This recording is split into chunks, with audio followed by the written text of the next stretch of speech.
دل کی وسوسوں کا ایک بہترین علاج کیا ہے؟ سب سے پہلے ایک یقین کو پختہ کر لے کہ اللہ تعالیٰ دیکھ رہا ہے۔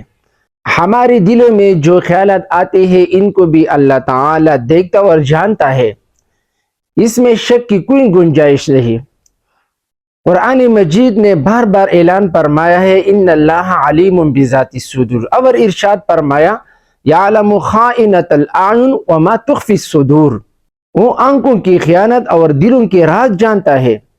بصرہ کا ایک سردار ایک روز باغ میں گیا، اس کی نظر اپنی کسان کی عورت پر پڑی تو اس کی حسن و جمال سے عاشق ہو گیا۔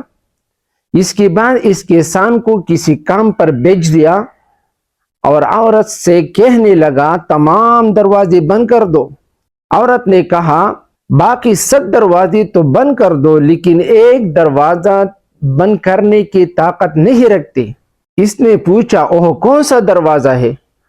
عورت نے کہا وہ دروازہ جو ہماری اور اللہ تعالیٰ کے درمیان ہے۔ یہ سن کر وہ سردار شرمندہ ہوا، اس نے توبہ کی۔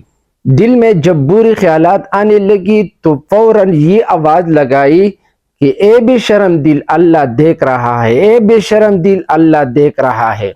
پھر جب دوبارہ وسوسے شروع ہو تو اندر ہی اندر یہی آواز لگائی انشاءاللہ دل پاک ہوتا جائے گا، اس میں برائی کی بجائے نور آ جائے گا۔ وہ وظیفہ یہ ہے اللہ اللہ اللہ۔